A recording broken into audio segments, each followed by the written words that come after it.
तेरी वाणी जीवन की रोटी, नैनों की ज्योति अंधेरा मिटाती।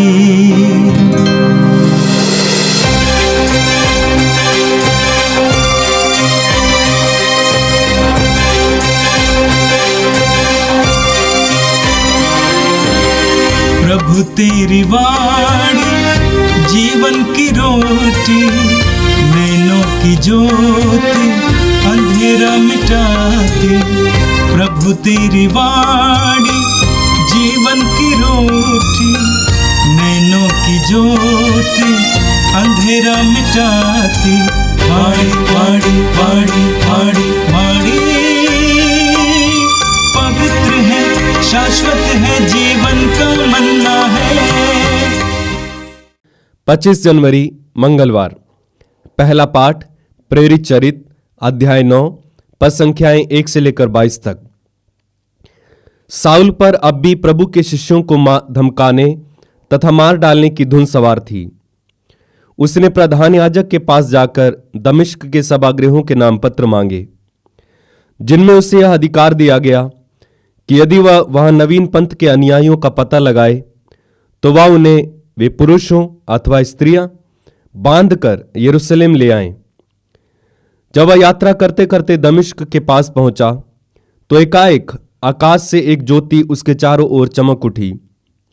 वह भूमि पर गिर पड़ा और उसे एक वाणी यह कहते हुए सुनाई दी, साउल साउल, तुम मुझ पर क्यों अत्याचार करते हो? उसने कहा, प्रभु आप कौन हैं? उत्तर मिला, मैं यीशु हूं जिस पर तुम अत्याचार करते हो। उठो और शहर जाओ, तुम्हें जो करना है वह तुम्हें बताया जाएगा। उसके साथ यात्रा करने वाले दंग रह गए। वे वाणी तो सुन रहे थे किंतु किसी को देख नहीं पा रहे थे। साउल भूमि से उठा किंतु आंखें खोलने पर वह कुछ नहीं देख सका, इसलिए वह हाथ पकड़कर उसे दमिश्क ले चले। वह 3 दिनों तक अंधा बना रहा। वह ना तो खाता और ना पीता था। दमिश्क में अनानियस नामक एक शिष्य रहता था। प्रभु ने उसे दर्शन देकर कहा, अनानियस। उसने उत्तर दिया, प्रभु प्रस्तुत हूं। प्रभु ने उससे कहा, तुरंत सीधी नामक गली जाओ और यूदस के घर में साउल तारसी का पता लगाओ, वह प्रार्थना कर रहा है। साउल ने दर्शन में देखा कि अनानियस नामक मनुष्य उसके पास आकर उस पर हाथ रख रहा है, जिससे उसे दृष्टि प्राप्त हो जाए। अनानियस ने आपत्ति करते हुए कहा, प्रभु मैंने अनेक लोगों से सुना है कि इस व्यक्ति ने यरूशलेम में आपके संतों पर कितना अत्याचार किया। उसे महायाजकों से यह अधिकार मिला है कि वह यहां उन सबों को गिरफ्तार कर ले जो आपके नाम की दुहाई देते हैं। प्रभु ने अनानियस से कहा, जाओ, वह मेरा कृपा पात्र है। वह गैर यहूदियों, राजाओं तथा इस्राएलियों में मेरे नाम का प्रचार करेगा। मैं स्वयं उसे बताऊंगा कि उसे मेरे नाम के कारण कितना कष्ट भोगना होगा। तब अनानियस गया और उस घर के अंदर आया। उसने साउल पर हाथ रख दिए और कहा, भाई साउल, प्रभु यीशु आपको आते समय रास्ते में दिखाई दिए थे। उन्होंने मुझे भेजा है जिससे आपको दृष्टि प्राप्त हो और आप पवित्र आत्मा से परिपूर्ण हो जाएं। उसी क्षण ऐसा लग रहा था कि उसकी आंखों से छिलके गिर रहे हैं। उसे दृष्टि प्राप्त हो गई और उसने तुरंत बपतिस्मा ग्रहण किया। उसने भोजन किया और उसके शरीर में बल आ गया। साउल कुछ समय तक दमिश्क के शिष्यों के साथ रहा। वह शीघ्र ही सभागृहों में यीशु के विषय में प्रचार करने लगा कि वह ईश्वर के पुत्र हैं। सब सुनने वाले अचंभे में पड़कर कहते थे, क्या यह वही नहीं है जो यरूशलेम में इस नाम की दुहाई देने वालों को मिटाने का प्रयास करता था? क्या वह यहां इसलिए नहीं आया कि वह उन्हें बांधकर महायाजकों के पास ले जाए? किंतु साउल का सामर्थ्य बढ़ता जा रहा था और वह इस बात का प्रमाण देकर कि यीशु ही मसीह है, दमिश्क में रहने वाले यहूदियों को असमंजस में डाल देता था। यह प्रभु की वाणी है। संत मार्कुस के अनुसार प्रभु यीशु का पवित्र सुसमाचार, अध्याय 16, पद संख्याएं 15 से लेकर 18 तक। यीशु ने अपने 11 शिष्यों को दर्शन देकर कहा, संसार के कोने कोने में जाकर सारी सृष्टि को सुसमाचार सुनाओ। जो विश्वास करेगा और बपतिस्मा ग्रहण करेगा उसे मुक्ति मिलेगी। जो विश्वास नहीं करेगा वो दोषी ठहराया जाएगा। विश्वास करने वाले ये चमत्कार दिखाया करेंगे। वे मेरा नाम लेकर अबदूतों को निकालेंगे, नवीन भाषाएं बोलेंगे और सांपों को उठा लेंगे। यदि वे विष पिएंगे तो उससे उन्हें कोई हानि नहीं होगी।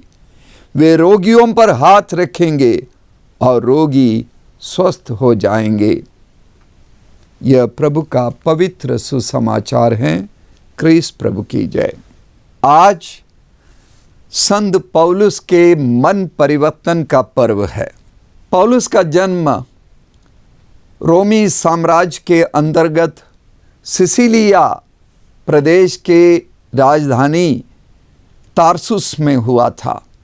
पौलुस को इस्राएल के सबसे पहले राजा साउल का नाम दिया गया था और उस नाम के अलावा रोमी परंपरा के मुताबिक पौलुस नाम भी दिया गया। उनके पूर्वज गलीलिया प्रदेश के बन्यामीन कुल के थे और वे गलीलिया छोड़कर इस तारसुस शहर में आकर रहने लगे और वे यहूदी परंपराओं का निर्वहन करने में, कड़ाई से पालन करने में लगे हुए थे। पौलुस अपने बचपन में ही भेड़ के ऊन और कपास को मिलाकर गलीचा बनाने का यानी कारपेट के निर्माण करने में और उस कारपेट से तंबू बनाने के लिए प्रशिक्षित किया गया था। शायद ये उनका खानदानी पेशा था। बाद में हम देखते हैं अपने मिशनरी यात्राओं के दौरान पौलुस इस कार्य का उपयोग करते हैं अपनी आजीविका कमाने के लिए। साउल की मातृभाषा अरमाई थी। इसके अलावा वो यूनानी भाषा को जानते थे। यूनान की बहुत सारी लोक कथाओं को भी वे जानते थे। वे यरूशलेम भेजे गए जवानी में ताकि यहूदी परंपरा के बारे में, यहूदी धर्म के बारे में विस्तार से उनकी शिक्षा दीक्षा हो।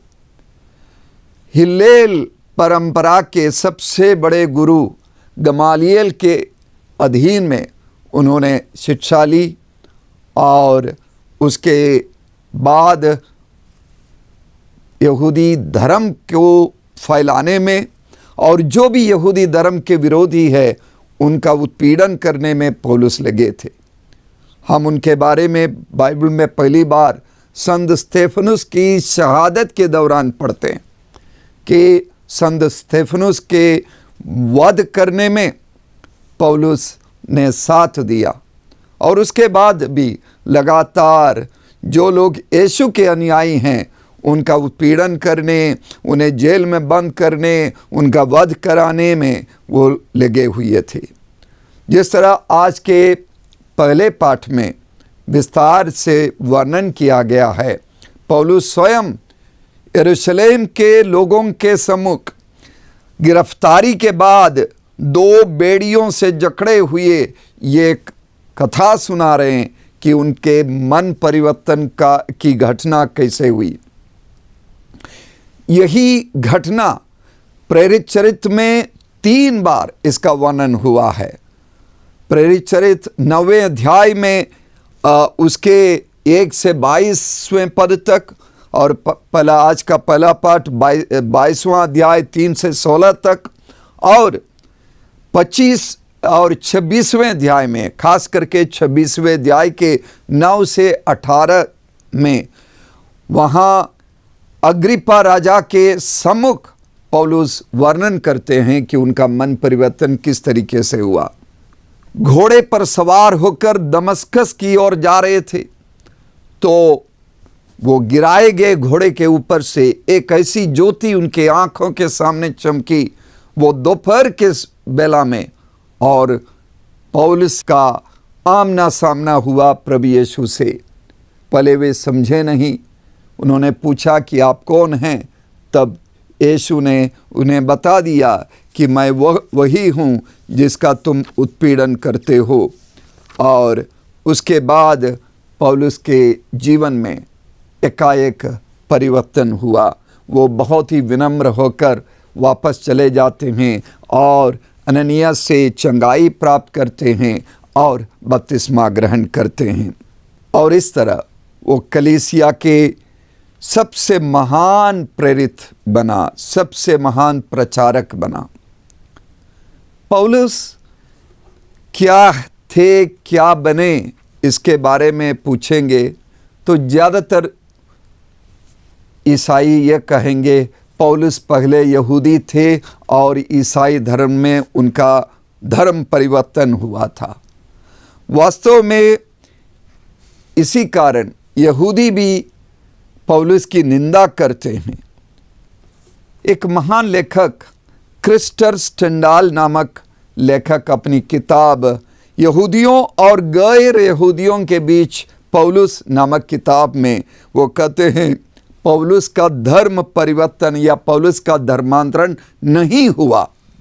पौलुस को केवल एक बुलाहट मिली और उस बुलाहट को पौलुस ने बहुत अच्छे ढंग से जिया। यहूदी के रूप में पौलुस का जन्म हुआ, मरते दम तक पौलुस यहूदी बना रहा। आज के पहले पाठ में आप सुनेंगे जहाँ वे यहूदियों को संबोधित करते हुए सबसे पहले कहते हैं मैं यहूदी हूँ। उन्होंने यह नहीं कहा कि मैं यहूदी था। प्रेरित चरित्र में और पौलुस के 13 अलग अलग लेखों में, पत्रों में हम यही बात बार बार सुनते हैं, मैं यहूदी हूँ। दमस्कस के रास्ते में पौलुस ने एक अनोखा अनुभव प्राप्त किया, यीशु का अनुभव। और उस अनुभव के पहले पौलुस अब यीशु के सारे अनुयायियों को पराया समझता था, गैर समझता था और विरोधी समझते थे, अन्य समझते थे। और उस अनुभव के बाद पौलुस की समझ बदल जाती है। पौलुस उन्हें अपना समझते हैं और एक समावेशी समझ पौलुस के दिमाग में आ जाती है। और जो गैर यहूदी है, गैर विश्वासी है, जो रोमी हैं, अन्य धर्मों के लोग हैं, अन्य संस्कृतियों के लोग हैं, उनकी तरफ भी यीशु का वो अनुभव प्राप्त करने के पूर्व पौलुस वही समझ रखते थे। लेकिन वो क्रिस्तानुभव दमस्कस के रास्ते में पाने के बाद पौलुस सबको अपना समझते हैं। उनका परिवर्तन होता है, उस बुलाहट के मुताबिक उनका दिल बढ़ जाता है, वो एक समावेशी सोच रखते हैं। पौलुस समझने लगे कि हम सब एक हैं। हमारी परंपराएं अलग हो सकती है, लेकिन हम सब एक ईश्वर की संतान हैं। सबकी एकता होनी चाहिए और एक समावेशी समझ। गैरों को, परायों को तिरस्कृत नहीं करता, लेकिन सबको अपनाने लगते हैं। गैर यहूदियों को भी यीशु के शिष्य बनने का अधिकार है, इस बात पर पौलुस जोर देते हैं। और इसीलिए आदिम कलीसिया अपनी सोच इनके कहने के मुताबिक बदल देती है। पौलुस सेतु बनने के कार्य में लगे रहते हैं। इफिसियों के नाम पौलुस के पत्र के 2 अध्याय के 13 से लेकर 16 तक पद में हम इस बात को स्पष्ट रूप से सुनते हैं। पौलुस कहते हैं, आप लोग पहले दूर थे, किंतु यीशु मसीह से संयुक्त होकर आप अब मसीह के रक्त द्वारा निकट आ गए हैं, क्योंकि वही हमारी शांति है।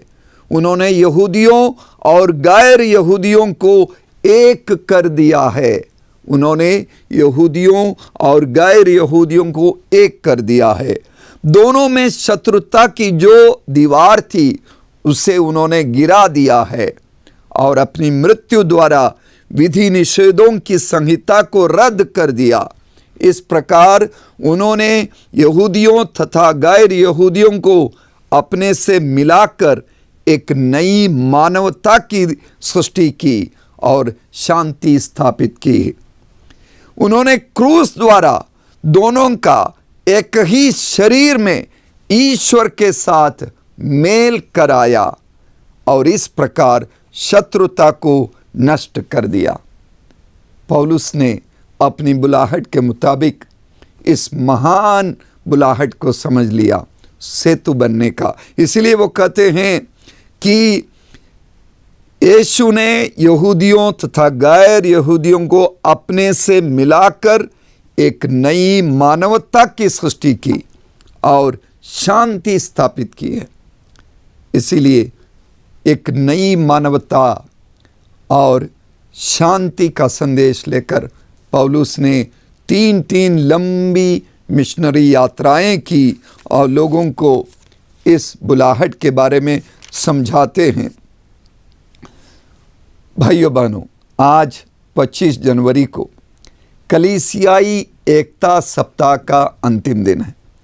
18 जनवरी से लेकर आज तक हम लोग लगातार पूरे विश्व में विभिन्न कलीसियाओं के लोग, क्रिस्तीय लोग जो विभिन्न संप्रदायों में बटे हुए हैं, सब लोग मिलकर प्रार्थना कर रहे हैं कि हम सब एक हो जाएं, हम एक बने रहें। हमारी भिन्नताएं हैं, हमारे बीच में हमारे विश्वास के कुछ बातों में भिन्नताएं हैं, हमारे कर्मकांडों में, अनुष्ठानों में कुछ फर्क है, लेकिन हम एक हैं, इस बात का अनुभव करते हैं।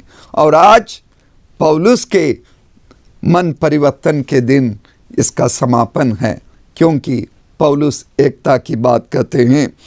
हम सब एक हैं कहने वाले पौलुस को मानते हुए, उनको आदर देते हुए आज इस महत्वपूर्ण सप्ताह का आखिरी दिन है।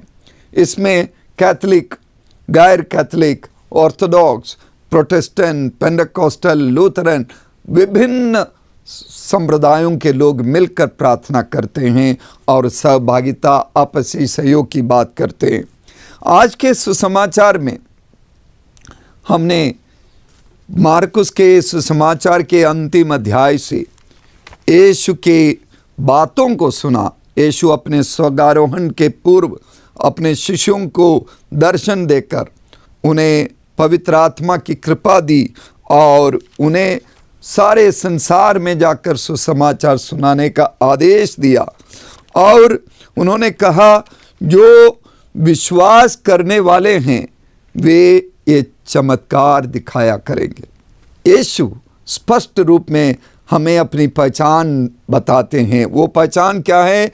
वे मेरा नाम लेकर अबदूतों को निकालेंगे, नवीन भाषाएं बोलेंगे और सांपों को उठाएंगे, लेकिन सांप उन्हें हानि नहीं करेगा। यदि वे विष पिएंगे तो उससे उन्हें कोई हानि नहीं होगी। वे रोगियों पर हाथ रखेंगे और रोगी स्वस्थ हो जाएंगे। यही हमारी पहचान है, सेवा करना, परोपकार करना और यीशु के नाम पर अद्भुत कार्य करना, उनकी महिमा के लिए, परमेश्वर की महिमा के लिए और सामने जो भी ज़रूरतमंद है उनकी भलाई के लिए। यही यीशु के अनुयायियों की पहचान है। यीशु के द्वारा दी गई क्षमता, यीशु के द्वारा दी गई योग्यता, यीशु के द्वारा दिया गया सामर्थ्य का लगातार हम दूसरों के साथ साझा करें और इसी से एकता बनती हैं। कलीसियाई एकता सप्ताह के इस आखिरी दिन पर भजन संहिता 133 के पहले वाक्य में लिखा है, ओ भाइयों का एक साथ रहना कितना भला है, कितना सुखद। एक दूसरे की सेवा करते हुए, एक दूसरे से प्यार करते हुए, एक दूसरे की मदद करते हुए भाई बहन एक साथ रहते हैं तो कितना सुखद है, कितना भला है। संत पौलुस कुरिन्थियों के नाम अपने पत्र के पहले अध्याय के 10वें पद पर यह कहते हैं, आप लोग एक मत होकर दलबंदी से दूर रहें, आप एक दूसरे से मेल मिलाप करें और हृदय तथा मन से पूर्ण रूप से एक हो जाएं। यीशु मसीह ने हम सबको अपनी क्रूस मरण के द्वारा एक कर दिया, तो इसीलिए ज़रूरी है कि हम दलबंदी से, फूट से बचे रहें और एक मन तथा एक हृदय से पूर्ण रूप से एक हो जाएं। एफिसियों के नाम पौलुस के पत्र के 14 अध्याय के 2 और 3 पद में लिखा हुआ है, आप पूर्ण रूप से विनम्र, सौम्य तथा सहनशील बने, प्रेम से एक दूसरे को सहन करें और शांति के सूत्र में बंध कर उस एकता को बनाए रखने का प्रयत्न करते रहें जिसे पवित्र आत्मा प्रदान करता है। एक ही शरीर है, एक ही आत्मा और एक ही आशा जिसके लिए आप लोग बुलाए गए हैं। रोमियों के नाम पौलुस के पत्र के 12वें अध्याय पर 4 से 5 वाक्यों में पौलुस हमें बताते हैं, जिस प्रकार हमारे एक शरीर में अनेक अंग होते हैं और सब अंगों का कार्य एक नहीं होता, उसी प्रकार हम अनेक होते हुए भी मसीह में एक ही शरीर और एक दूसरे के अंग होते हैं। मेरे प्रिय भाइयों बहनों, हम मसीह में विश्वास करने वाले सारे के सारे लोग उस मसीह के शरीर के अंग हैं। हम एक दूसरे से जुड़े हैं, हम यीशु मसीह के हाथ है, पैर हैं, हम एक ही शरीर के अलग अलग अंग हैं। इसीलिए सबको सम्मान देते हुए, सबको अपना समझते हुए पौलुस की वो बुलाहट, वो समझदारी अपनाते हुए हम एक दूसरे के बीच में सेतु बनने का और एक दूसरे के बीच में सेतु बनाने का कार्य करें और एकता को बढ़ाए रखें, शांति और प्रेम का अनुभव करें। आइए हम प्रार्थना करें। प्रभु हमें कृपा दे कि हम अपने जीवन में सबके लिए अपने हृदय में जगह दे सके। हमें एक समावेशी सोच दे, पौलुस की तरह हम सबको अपना समझे, किसी को पराया, किसी को गैर न समझे और तेरे पुत्र यीशु के सुसमाचार की घोषणा दूर दूर तक पहुंचाने वाले सभी धर्म प्रचारकों को तू अपनी आशीषों से भर दे। रोज की रोटी कार्यक्रम में भाग लेने वाले सभी लोगों को, उनके परिवारों में, उनके कार्य क्षेत्र में तेरी आशीष हो। जो बीमार है उन्हें चंगाई मिले, ये प्रार्थना करते हैं हमारे प्यारे प्रभु यीशु के द्वारा, आमीन। प्रभु तेरी वाणी जीवन की रोटी, नैनों की ज्योति अंधेरा मिटाती, वाणी वाणी वाणी वाणी वाणी पवित्र है, शाश्वत है, जीवन